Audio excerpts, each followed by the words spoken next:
Well, Starbucks CEO Howard Schultz making a bold call asking fellow CEOs not to donate to political campaigns until Washington gets its act together. He's joining us now from Seattle for a lot more on this. Look, Howard, you say this is really a moment that you couldn't ignore, that you had to speak out. Tell us about the letter you sent to CEOs on Friday and then subsequently the letter that you sent on Monday. Well, I think, Poppy, as I'm sure you would agree, and I know your viewers would, that as we observed the debt crisis situation in Washington and the negotiation that took place between both parties, we ended up, in my view, with a significant problem and a crisis of confidence in America that has now spilled up into the financial markets and around the world. Mm-hmm. And that crisis of confidence, in my view, really speaks to the leadership in Washington.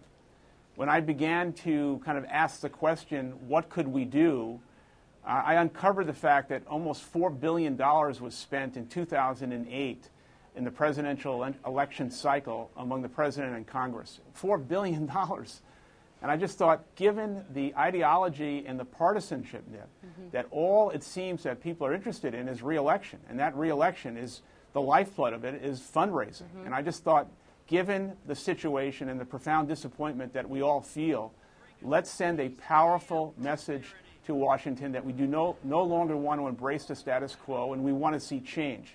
Unfortunately, in this case, that change, I think, and the signal of change is about the fact that we're not going to contribute any more money until we ask respectfully Congress to go back to work, reach a long-term debt ceiling deal that will remove the cloud of uncertainty in the world, and I think begin to focus like a laser on the most important aspect of the American economy, which is job creation. What has the response been that you've gotten from your fellow CEOs? Did you get a response from them? Do they agree with you? Do they say, Howard, that's too radical, we can't do that? What are they saying? Well, it's only been about 30 hours since the letter went out. I've heard from thousands of people, many of whom are just regular working people who I've never met in my life, who are sending me emails and ideas about their level of support. I have heard from many CEOs.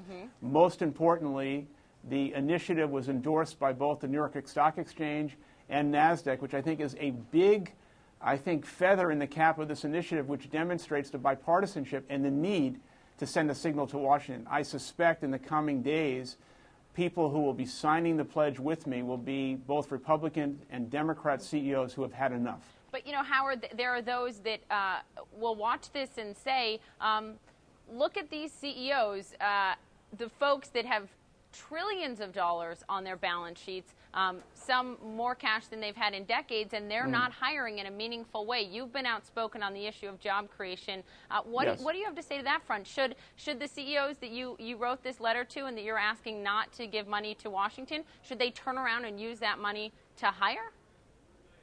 Well, you're exactly right that there is probably more cash on the balance sheets of most American companies today than in many, many years. And I think in that letter, it wasn't only about stopping to give contributions. It was also to strongly encourage American business leaders to grow their companies and start hiring and not wait for Washington. In fact, I said that I think the feeling of fear and anxiety in America can be stopped if we as business leaders raise the level of awareness about that we are going to grow our company, we have confidence in the American consumer, we're going to start hiring again. And I think we can spread a feeling of confidence in America without waiting for Washington to do it. But we do need Washington to solve the problems of the crisis of uncertainty.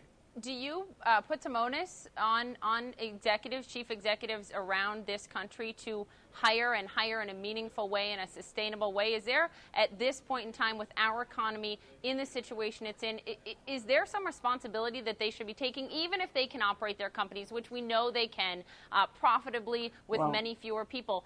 At some point, is there just this moral calling to hire, or is that going too far? Well, Poppy, I'm not here to criticize or indict American business people for what they're doing or not doing. I'm here to float a very significant idea and hopefully be a catalyst for change. But I do feel strongly that American business people are not hiring or not growing their companies because of the anxiety and the uncertainty that is in Washington. So these things are unfortunately linked together.